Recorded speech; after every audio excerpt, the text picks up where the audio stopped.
السلام علیکم، میں آپ سب کو خوش آمدید کہتی ہوں۔ آج میری ویڈیو ایک ایسے بدقسمت ہوٹل کے بارے میں ہے جو تقریباً 3 دہائیوں سے بن رہا ہے، لیکن اس کا آج تک افتتاح نہیں ہو پایا اور نہ ہی کوئی مہمان اس کے اندر ٹھہرا ہے۔ اس بدقسمت ہوٹل کا نام روگونگ ہوٹل ہے، جو کہ نارتھ کوریا کے شہر پونگیونگ میں ہے۔ یہ ہوٹل 105 مرحلہ عمارت ہے جو کہ 330 میٹر لمبی ہے اور اس کی شکل بالکل پیرامڈ سے ملتی جلتی ہے۔ اس ہوٹل کو 105 بلڈنگ بھی کہا جاتا ہے اس کے مرحلہ کی وجہ سے۔ اس بدقسمت ہوٹل کی تعمیر 1987 میں شروع ہوئی تھی۔ ارادہ تو یہ تھا کہ اس کو 2 سال کے اندر اندر ہی بنا لیا جائے گا، لیکن 1992 میں بھی یہ بلڈنگ بن کر تیار نہ ہوئی اور صرف اس کا باہر سے ڈھانچہ ہی بن سکا۔ اس کو دیکھ کر بالکل ایسا لگتا ہے کہ کوئی بڑی سی بلا پورے شہر کا جائزہ لے رہی ہو، کیونکہ اس کے مقابلے میں باقی تمام عمارات بہت چھوٹی ہیں۔ اس وجہ سے اس کا نام ہوٹل آف ڈوم پڑ گیا، اپنی بدقسمتی کی وجہ سے۔ آج تک یہ ہوٹل کسی مہمان کو مہمان نوازی کا شرف نہیں بخش سکا۔ کیا یہ ہوٹل آسیب زدہ ہے یا پھر کوئی اور وجوہات ہیں؟ چلیے تو اب ہم ان وجوہات کو دیکھتے ہیں۔ اس ہوٹل کی تعمیر کا آغاز کولڈ وار کے دور میں ہوا، یعنی سیکنڈ ورلڈ وار کے بعد USSR یعنی سوویت یونین اور USA ایک دوسرے کو ہمیشہ نیچا دکھانے کی کوشش میں لگے رہتے تھے۔ ساؤتھ کوریا USA کو سپورٹ کرتا تھا اور نارتھ کوریا سوویت یونین کو سپورٹ کرتا تھا۔ اچانک سے نارتھ کوریا نے اتنے بڑے ہوٹل بنانے کا کیسے سوچا؟ اس کے پیچھے بھی کولڈ وار کا ہاتھ ہے۔ ساؤتھ اور نارتھ کوریا جو کہ آپس میں ہمسائے ہیں، لیکن ان کے آپس کے تعلقات اچھے نہیں تھے۔ 1986 میں ساؤتھ کوریا نے سنگاپور میں ایک ہوٹل بنوایا، اسٹینفورڈ ہوٹل، جو کہ اس زمانے میں دنیا کی سب سے بڑی عمارت تھی، اور اسی زمانے میں اولمپکس بھی ہو رہی تھی 1988 میں، جس کو ساؤتھ ہوسٹ کر رہا تھا۔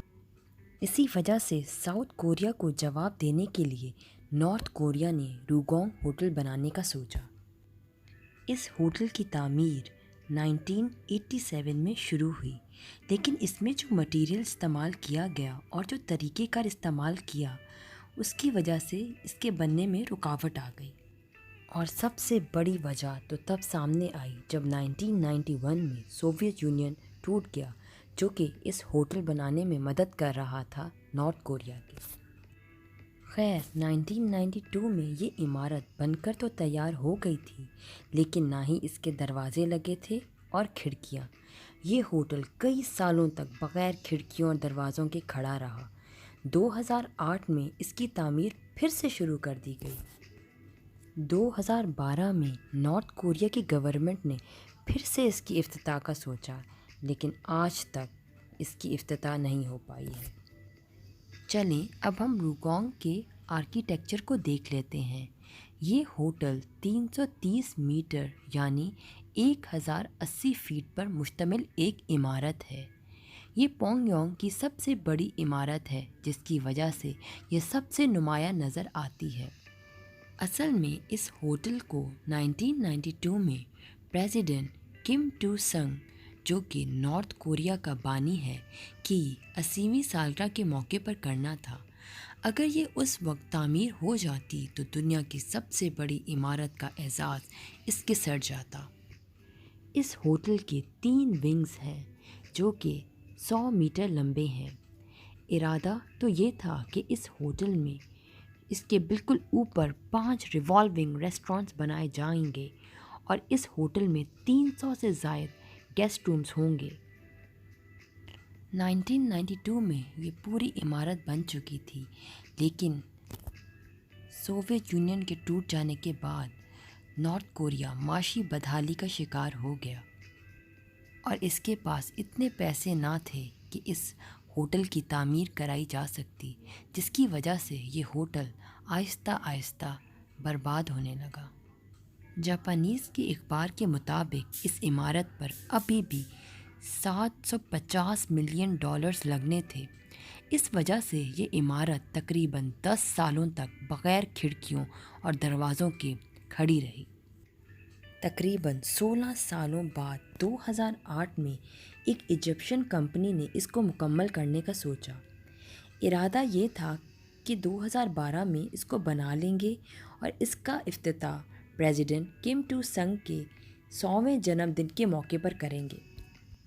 لیکن افسوس، اس ارادے کو بھی منسوخ کر دیا گیا اور آج تک اس ہوٹل کا افتتاح نہیں ہو پایا ہے۔